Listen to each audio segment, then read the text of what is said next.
Aloha to everybody in the house with us tonight. We're glad to have you guys here with us, and we welcome those who are watching online right now on Facebook Live. We're glad you guys are here as well. Don't forget, there's 3 ways to support the church financially. Number 1, you can give in the Yay God boxes out in the lobby. We say, Yay God! And you can give online. You see that address on your screen, and you can also give in the P.O. box by mailing your check to us. Any way you can support the ministry financially is very much appreciated. Every single penny helps. So mahalo, mahalo, mahalo. Well, we're in a 10-part Wednesday night series right now. It's all based on the amazing word Kaleo. And Kaleo in Greek means to call someone with your voice, or to call them to action, to call them to an office, to call them to a purpose. In ʻŌlelo, Hawaii, the Hawaiian language, it's a male name that is translated as the voice or the sound, and we're talking about several voices, several sounds, several callings of God, several ways the voice of God calls us to action, the Kaleo of Akua, if you will. And so far we've talked about the first 3 callings of God. We're going to talk about 5 total in this series, spending 2 weeks on each calling. The first 3, we said, number 1, we're called to care. Number 2, we're called to worship. Number 3, we're all called to serve.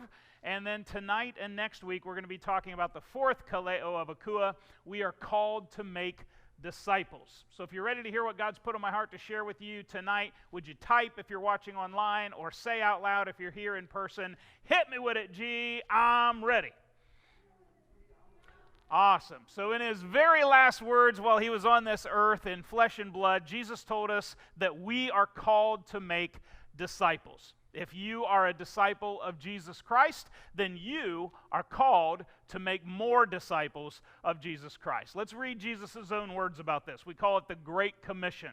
Matthew 28:19-20. He said, "Go therefore and make disciples of all the nations, baptizing them in the name of the Father and the Son and the Holy Spirit, teaching them to observe all that I commanded you, and lo, I am with you always, even to the end of the age." So this word go, where Jesus says, "Go therefore," go, comes from the Greek word poreuomai, and this word means to travel, to depart, to go, to take a journey. It's actually a present participle, which means it's not so much a command as it is already understood, an already understood expectation.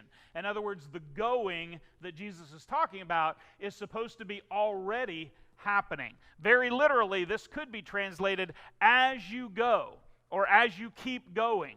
As you go do life, as you are following me, make sure that in the process you are always making disciples. And so when Jesus spoke these words to the first 11 disciples and the others who were gathered around them on the Mount of Olives right before he ascended, the context was clear that this was a commission not just for those original disciples, but for every disciple that came after them as well. So we might ask, okay, well, what's a disciple, though? Am I a disciple? How do I know if I'm a disciple? Well, the Greek word here is matheteuo. Matheteuo means be a disciple, or make a disciple. It's a verb form of the noun mathetes, which means a learner, a pupil, a follower, a disciple. And so in the Christian worldview especially, a disciple is much more than just a convert to something. A disciple is more than just a church attender or even a church member. A disciple is a true learner. A disciple is a conscientious pupil, a fully devoted follower.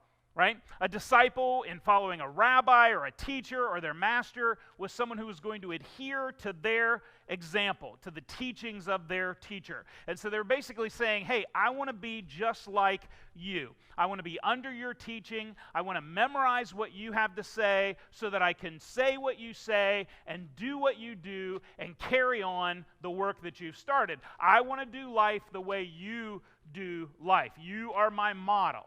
And that's what they're saying when they become a disciple of Jesus. I want to be in every way like you, Jesus. If you would say, hey, I'm a disciple of Jesus Christ, that's the same commitment that you've made. I want to be just like you, Jesus. And of course, as we said a few minutes ago, one of the big things Jesus was always doing was making more disciples. So as you follow Jesus, if you really want to be more like him, then you have to make disciples as well.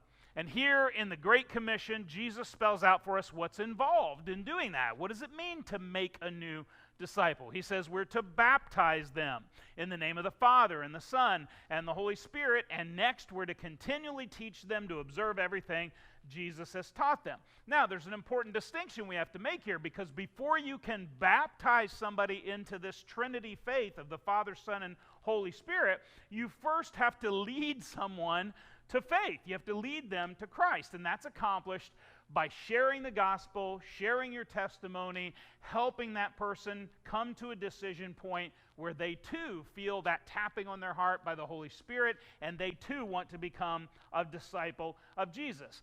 Then you go baptize them in the faith that they've just professed, and then you continue to teach them more and more about Jesus, discipling them as they spiritually grow in the Christian faith. Now, here's the problem in our world. Unfortunately, many churches, many pastors, many crusades, many evangelists stop at leading someone to Christ and perhaps baptizing them. And now that's awesome. It's good that those things happen, but then that person's connection to this new believer that they've just created goes no further. True discipleship, Jesus wants us to know, actually involves the second part of his command as well. We're to teach that new disciple everything that Jesus has taught us so far. We're to take everything we know and teach it to somebody else. So I'll give you an example of discipleship done right. I've shared this story before. My first semester at college, I had attended a Campus Crusade for Christ event, and what they did to gather some students in the lobby of our dorm was they showed an NFL football fumbles and hijinks video. And it was interspersed in this footage of all these goofy plays where things went wrong on the football field, were all these pro athletes, guys that I knew, guys that I had admired, guys that I'd grown up watching on TV my whole life, and these guys were sharing their testimonies about their faith in Jesus Christ. Now, I knew a little bit about Jesus at this point. I had grown up in the church until I was about 9 years old. My mother had a falling out with the church people. We stopped going to church. I started going to church again when I was 14. My girlfriend at the time, her family went to church. They took me to church with them. I went to a youth retreat with them, and there was this fire and brimstone altar call at this youth retreat. And I often share that that was when I had the hell literally scared out of me. And the longer I was afraid of God, the more I walked in the path I was supposed to. But whenever that fear wore off, I just kind of went back to my old life. There wasn't a real true conversion for me from one type of person to another. And so that's what I share, is that's kind of my journey so far. But now I'm at college, a freshman, and these pro football players are talking about something completely different. They're talking about a personal relationship with Jesus, a relationship that's built on love and guidance and respect, not fear, not terror. And that really caught my attention. So I filled out a connection card, said, hey, I'd like to hear more about this Jesus that you're talking about. This Jesus sounds different than the other Jesus I heard about. And so a student named Rob Iman, he was a couple years older than me,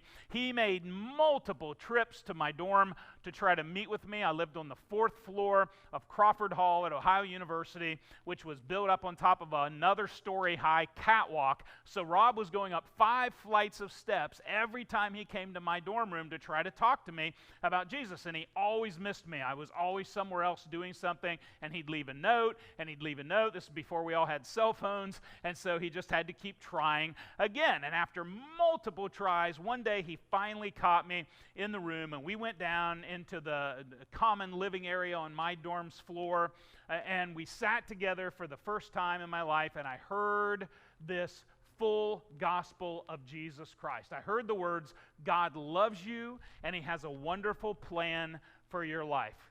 And I was like, really?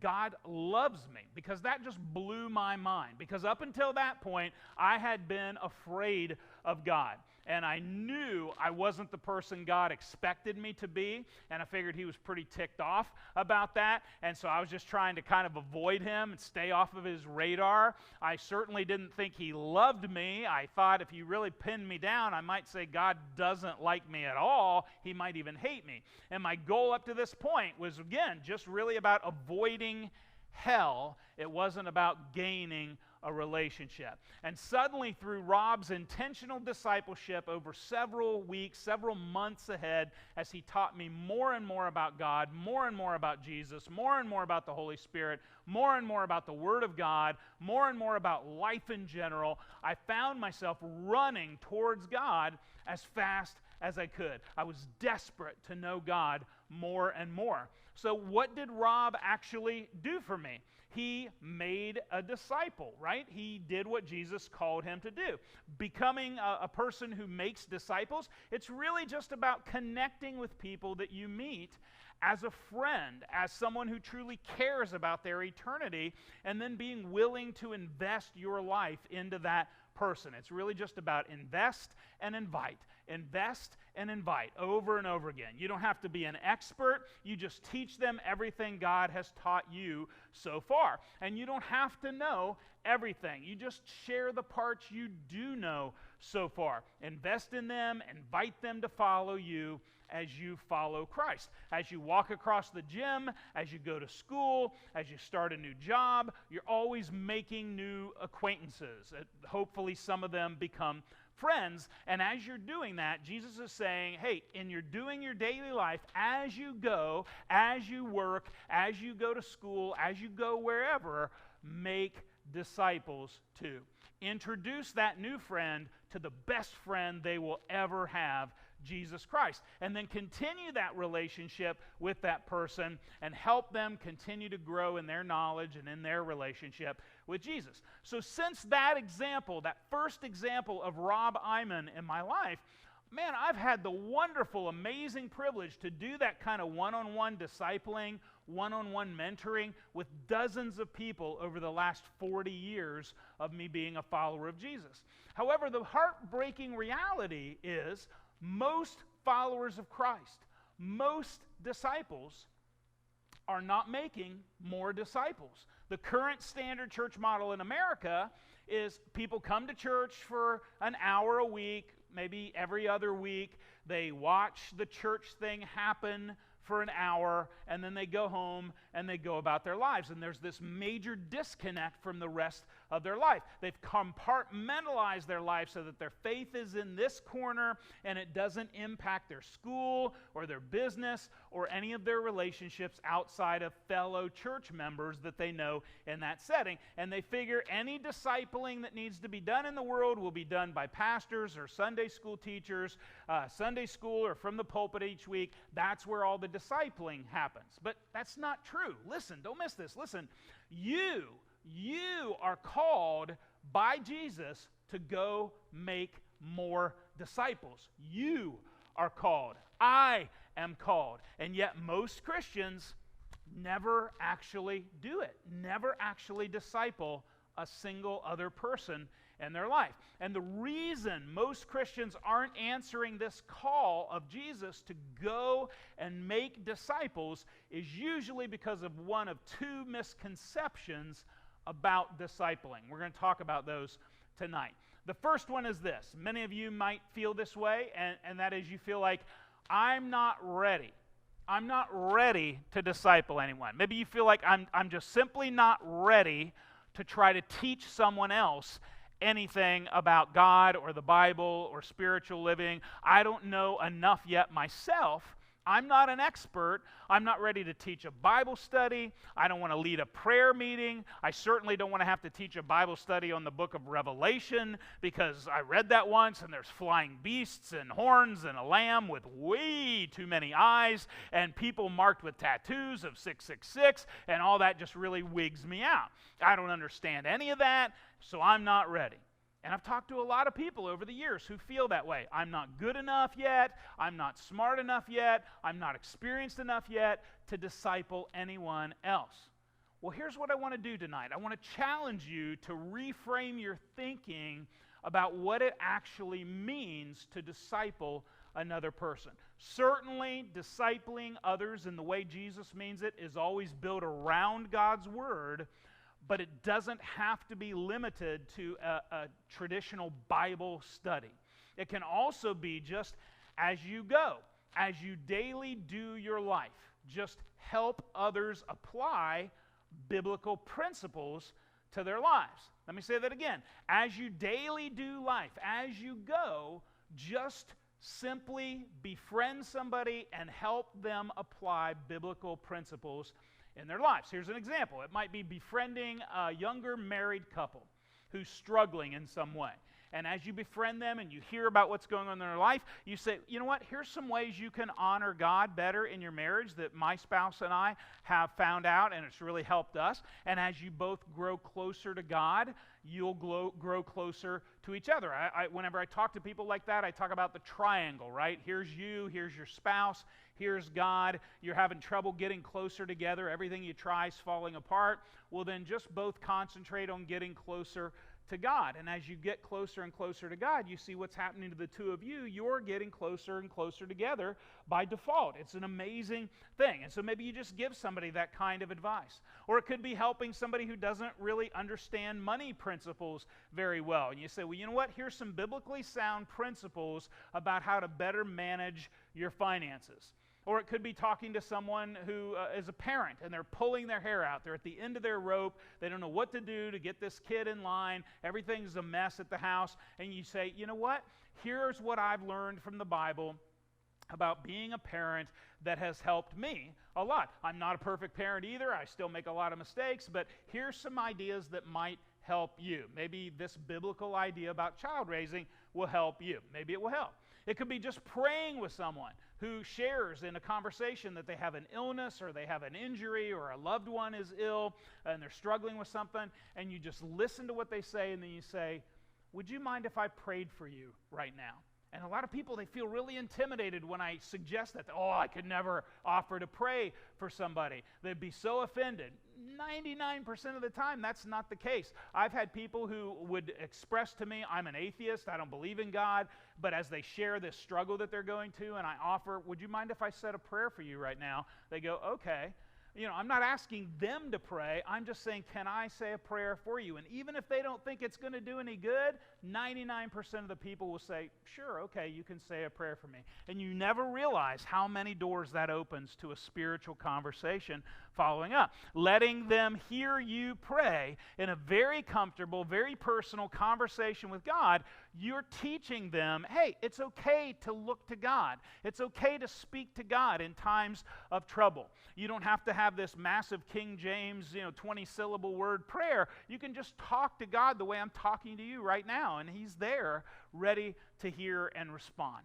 And so you don't have to have all the answers. You just share what you know so far and invite people to take that journey with you. And here's the thing. People say, well, what if they ask me a question I don't know the answer to? If they ask you a question that you don't know the answer to, don't panic. This happens to me still sometimes. I've been a pastor for 26 years. I've been a Christian for 40 years. And still sometimes people will come up and say, ask me a question, and I'll go, man, that's a really good question. I don't know the answer to that. We'll have to do some digging and see if we can find out the answer. So that's what you can say. Hey, that's a really good question. I don't know the answer to that, but I promise I'll do my best to find out. And then you could come and ask me, or come ask your pastor, or come ask another older Christian who you feel like maybe they know the answer. Go seek somebody out. And if I don't know the answer either, we'll pray together and we'll ask God. And if we don't get an immediate answer from God, we'll ask Google, right? But we'll find an answer for them. Somebody out there somewhere's got that answer. God's given that answer to somebody. It's out there to find. So between you, me, Greg, God, and Google, we'll get their answers for them, right? So before we talk any more about answers, I want to ask you 7 questions tonight. Here's the first question. When we get to the end, I'm going to ask you to show your hands, or if you're watching online, type, that's me, or yeah, amen. Give me some affirmative, yes, this relates to me. I can say yes to this question. Here's the first question. How many of you would say that at your workplace, or at your school, or at the golf course, or at the pool, or at the beach, or wherever you spend the biggest chunk of your weekdays, that for the most part, everybody there that you interact with on a regular basis, everybody there knows you are a Christian, and they would say that you have had a consistent Christian witness. If I were to go ask them, hey, do you know this person? Are they a Christian? They would say you've made your faith in Christ known to them. How many of you would say that would be true for you? Raise your hands, or if you're online, type, say me. That would be true. Most people who I'm around would know. Second question, how many of you have what we would call just a basic understanding of prayer? You know how to pray. Your experience is that God answers your prayers. Sometimes he says no, and sometimes he says yes. But either way, you see evidence that God is hearing and responding to your prayer requests. How many of you would say that would be true of you? If you're watching online, you could say me. Third question, how many of you would say, I have a basic understanding of the Bible? I don't know everything, but I know my way around the Bible pretty well. I mean, I know the difference between an epistle and an apostle. I know the difference between the Old Testament and the New Testament. If you asked me to find the Gospels, I could turn the pages and find the Gospels. How many of you would say, yeah, that's probably true for me. I've got at least that basic understanding of the Bible.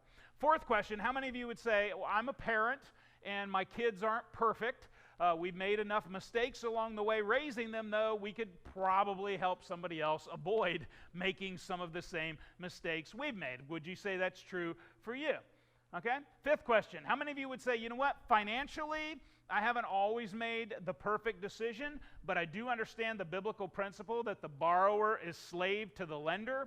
And so over the years, we've overcome a lot of debt. We're continually trying to stay out of debt or work our way out of debt. And because of that, we've been able to be more generous. We've been able to have more margin in our life. We understand some basic principles of investing, how to leverage our money better for the kingdom of God. How many of you would say that's true for you?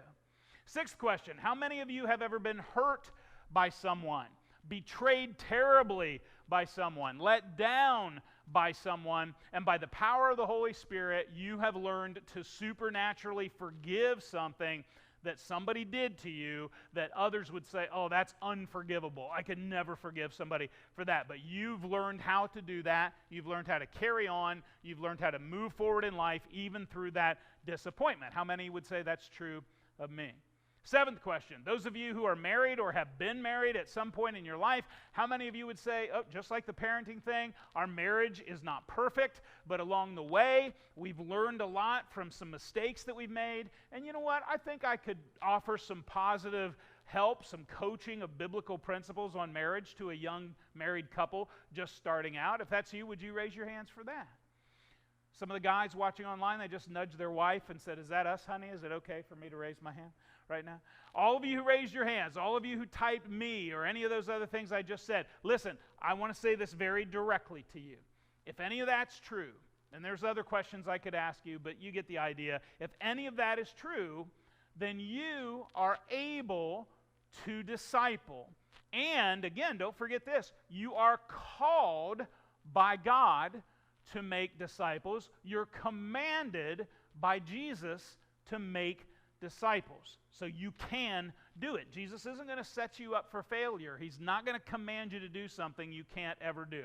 So feel it, believe it, embrace it. You are called to make disciples. You are Kaleo by Akua to make disciples. You are equipped and empowered by God to make disciples. You will be taught, you will be trained, you will be equipped by your pastors, by your spiritual mentors. All of these people will be willing to help you make disciples and help you answer this calling that God has put on your life. So as you go, Jesus says, as you're already going, as you're already making friends for Jesus, as you're already doing the things you do in your life, as you go through life, make disciples. You have experience, you have gifts, you have the Word of God, you are called to make disciples. So just let that soak in for a minute, because I really want you to feel it. Because there are people that God has put into your life. There are people around you that God has intended for you to disciple. There are people around you that God has intended for you to lift up, to build up, to point them toward Jesus. If you don't lead them to Christ, who's going to do it? Maybe no one, right? You might be their Obi-Wan Kenobi. You might be their only hope, right? I hope you will embrace that. Now, you may feel like you want to back off of answering this Kaleo, this calling by God, saying, no, I don't know enough yet. I don't know enough yet. I'm not ready to disciple anyone else. But that is an absolute misconception. That's not true. You are prepared. You are equipped by God. You don't have to know everything. You just have to share what you do know so far. Now, I said earlier, there's a second reason, a second misconception about discipling that keeps people from engaging in it, and it's this: I don't need someone to disciple me, right? I might be willing to disciple somebody else, but I don't need to be discipled, right? Maybe you think some people might need to be discipled, but I don't. I might have when I was younger, but I don't need any more discipling. Now, I'm a pretty smart dude or dudette. I can figure out all this Jesus stuff and life stuff and sex stuff and finance stuff and parenting stuff and marriage stuff. I can figure all that out on my own. A lot of people simply don't see the benefit of being intentionally discipled by someone else who's a little further along in the journey. They've never seen the benefit of having a one-on-one mentor, a one-on-one spiritual life coach.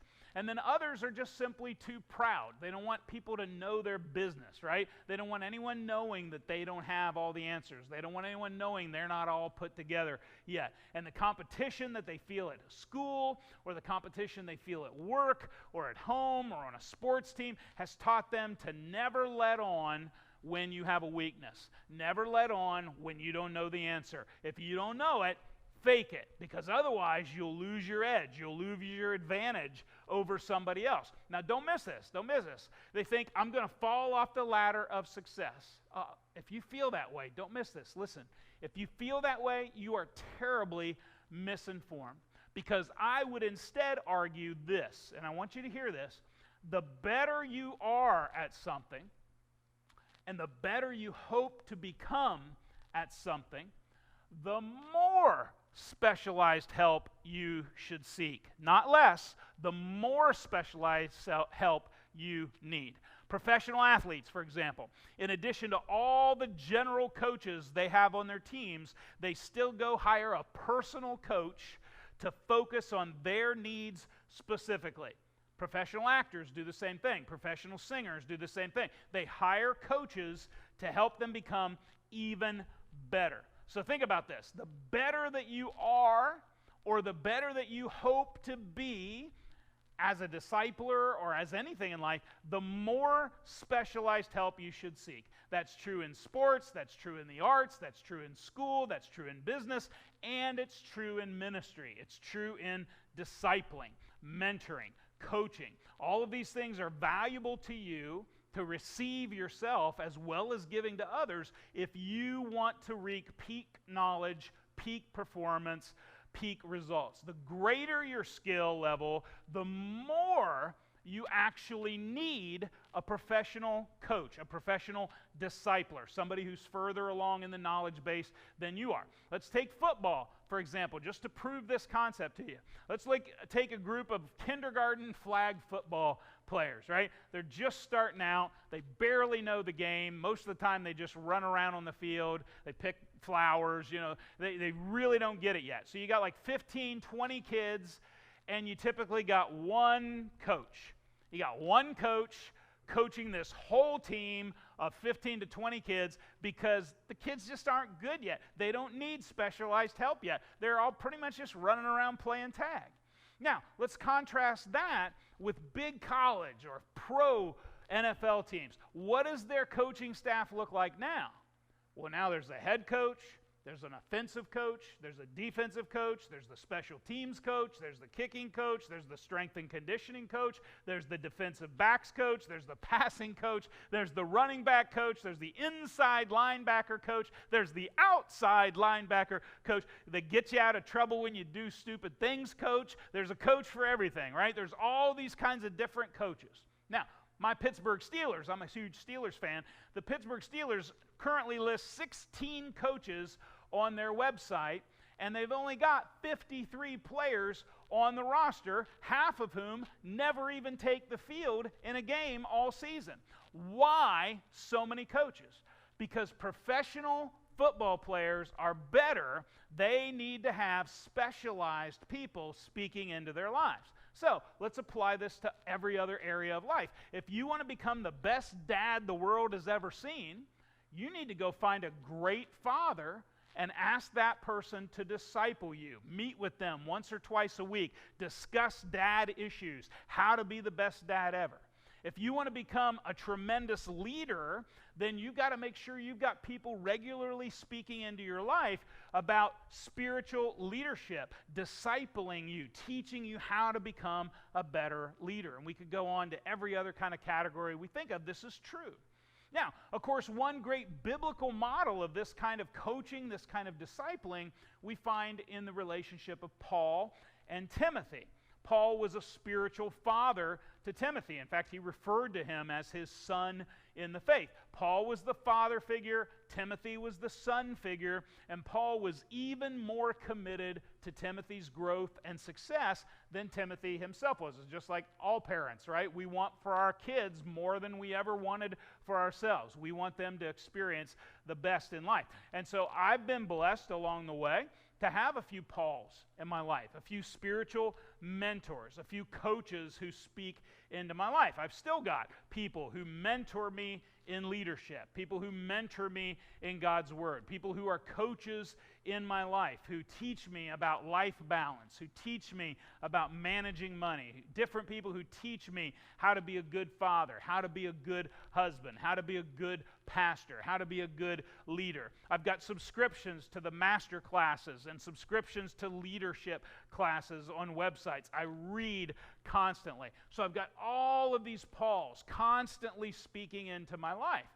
Now, I've also likewise been blessed to be a Paul for several Timothys over the years. I've discipled dozens, maybe hundreds of people on biblical principles of love, marriage, sex, finances, parenting, leadership, many more. I don't mean just preaching a sermon on Sunday mornings. I mean having personal, small group, or one-on-one concept relationships with people where I've been able to disciple them. And so all of us, here's the takeaway from this, all of us, we need a Paul in our life. You need a Paul figure in your life. We need someone who is a couple steps ahead of us on whatever that journey is we're currently on that we're trying to succeed in.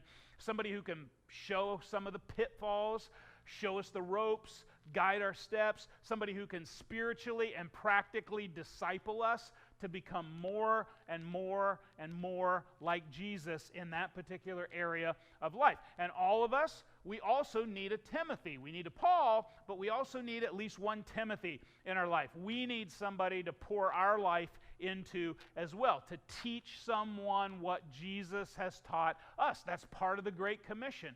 Go, make disciples, baptize them, teach them what you've learned from me. You need to be a Paul for someone else, and you need to be a Timothy for someone else. At every church I've ever served, the best place I've ever seen this happen is in small group ministry. That's where it begins. And in the small group ministry, then these kind of one-on-one things begin to happen. Maybe part of the group's over here talking about something else, and this guy says, hey, you got a 5-year-old, right?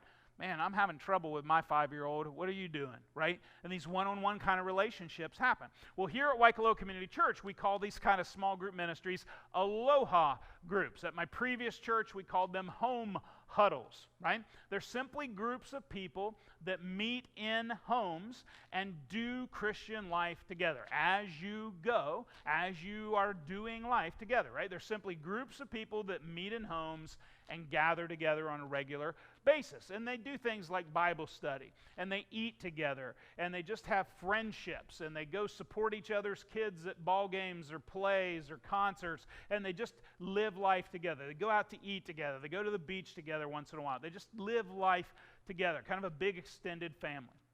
Now, currently, we have 3 of these Aloha groups in our church right now, and we've always had the desire to birth out more. We were actually getting ready to start a new group right when COVID hit, and so that kind of got put on the back burner for a while. But now we've got another group that's getting ready to start up in the next few weeks, and there may be a second group that spins off of that. We might end up with 2 groups when things are done. Some of them are just operating as Zoom groups right now with the hope of physical meetings in the future. But if you're not in a small group like this yet, man, I really want to encourage you to do so soon. If you're watching online and you're like, well, I don't even know if my church has that kind of small group ministry, you should ask. You should call your pastor, email your pastor tomorrow and say, do we have small groups, and how do I get involved in one? This is an amazing part of Christian growth, to be a part of a small group ministry like this. If you go read the book of Acts, the 2nd chapter of Acts, that's how the church started. They were gathering in one another's homes for meals and fellowship and prayer and worship, right? That's how it all began. That's what we need to build back up in our church life again as well. Small groups, Aloha groups, are places where you can begin to make discipling relationships, both as a Paul to someone else and as a Timothy to someone else. Aloha groups, that's where we come together and we intentionally do life together in a spiritual way. We talk, we share life, we share needs, we share victories with each other. There's nothing greater than to have something awesome happen in your week and to be able to come into that small group of dear friends and say, man, you're never going to believe what happened. This awesome thing just happened in my life this week. And everybody's, yeah, that's fantastic, right? It's amazing to have that kind of support system around you. So we'll talk a little bit more about that next week. For tonight, I just want this to be the takeaway tonight, to say I am called to be discipled, and I am called to disciple others. If you believe that right now and you agree with that, would you say that aloud? I am called to be discipled. Would you say that? I am called to be discipled, and I am called to disciple others. Would you say that? And I am called to disciple others. So here's what I want to do as we close tonight, as Joel comes to lead us in our closing worship. I want to just encourage all of us to pray about this, to intentionally pray about joining a small group, either here at our church or at your home church, wherever that is. If you want to connect with a small group here, if you want to get a part of an Aloha group, and it might just be a Zoom situation right now, it just depends on the group, send me an email, pastorgregscott@gmail.com, and say, Greg, I would like to join an Aloha group. How do I get in an Aloha group?